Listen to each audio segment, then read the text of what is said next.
रमेश मोहल्ले का सबसे सीधा साधा आदमी था। सीधा इतना कि अगर दुकानदार कह दे भाई जितना बनता है दे देना, तो रमेश सच में सोचता इतना बनता ही कितना है। एक दिन रमेश ने ठान लिया, अब मैं भी यूपीआई वाला बनूंगा। कैश का जमाना गया। उसने फोन निकाला, यूपीआई ऐप खोला और आत्मविश्वास से बोला, चलो आज पेमेंट करके दिखाते हैं। पहला मिशन था चाय। रमेश चाय की दुकान पर पहुंचा। चाय वाला बोला 10 रुपए। रमेश ने मोबाइल निकाला और क्यूआर कोड के सामने ऐसे खड़ा हो गया जैसे फोटो शूट कर रहा हो। फिर उसने क्यूआर कोड की फोटो खींच ली और बोला, हो गया स्कैन। चाय वाला बोला, भाई स्कैन नहीं, आपने क्यूआर की फोटो ली है। रमेश बोला, तो क्या हुआ, याद रखूंगा, कल से सीधा यही फोटो दिखाकर पेमेंट कर दूंगा। चाय वाला हंस हंस कर बोला, आप तो डिजिटल नहीं डेंजर हो। अब रमेश दूसरा मिशन लेने लगा। सब्जी वाला। सब्जी वाले ने कहा, भाई 80 रुपए। रमेश ने पे दबाया, नंबर डाला और अपने ही दोस्त मोहन को पैसे भेज दिए। सब्जी वाला बोला, भाई मेरे पैसे। रमेश घबरा गया, अरे गलती से दोस्त को चले गए। सब्जी वाला बोला, तो दोस्त से वापस मंगाओ। रमेश ने तुरंत दोस्त को कॉल लगाया। मोहन ने कहा, भाई पैसे आ गए, धन्यवाद। रमेश बोला, धन्यवाद नहीं, वापस भेज, सब्जी वाले का है। मोहन बोला, ओ ठीक है, लेकिन एक बात बताओ, तू हर बार गलती से ही पैसे भेजता है या ये नई स्कीम है? रमेश की हालत खराब। उसने सब्जी वाले से कहा, भाई 2 मिनट, नेटवर्क नहीं है। सब्जी वाला बोला, नेटवर्क नहीं है या दिमाग? रमेश बोला, भाई दोनों कभी कभी चले जाते हैं। अब सबसे बड़ा मिशन आया।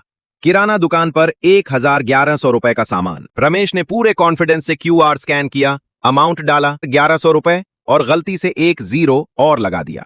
11,000 रुपए उसने जैसे ही पे दबाया, फोन ने पेमेंट सक्सेसफुल कहा।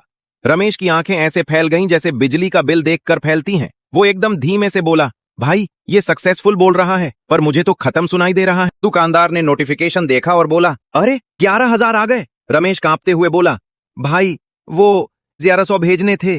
दुकानदार ने आराम से कहा, कोई बात नहीं, बाकी सामान भी ले जाओ। रमेश बोला, भाई मैं सामान नहीं, अपने पैसे वापस लेने आया हूं। दुकानदार बोला, भाई रिफंड कर दूंगा, ओटीपी आएगा। रमेश खुश हुआ। ओटीपी? हाँ हाँ ये तो आता है। ओटीपी आया और रमेश ने ओटीपी जोर से पढ़ दिया, 6 5 3 8, और पूरा मोहल्ला सुन रहा था। पास खड़ा एक लड़का बोला, अंकल ओटीपी चुपचाप डालते हैं, लाउडस्पीकर पर नहीं। रमेश बोला, मैं ईमानदार आदमी हूं बेटा, चोरी छुपे काम नहीं करता। लड़का बोला, अंकल चोरी छुपे नहीं, सुरक्षित काम होता है ये। दुकानदार ने पैसे वापस किए। रमेश ने चैन की सांस ली। घर पहुंचा तो मां ने पूछा, कैसा रहा डिजिटल पेमेंट? रमेश बोला, बहुत बढ़िया, बस एक बात समझ आ गई। मां, क्या? रमेश, यूपीआई तेज है लेकिन मेरे हाथ उससे भी तेज है गलती करने में। और उसी दिन रमेश ने एक नियम बनाया, पेमेंट करने से पहले 0 कितने लगाए हैं ये गिनना जरूरी है, क्योंकि डिजिटल दुनिया में गलती छोटी होती है लेकिन कटौती सीधी खाते से होती है।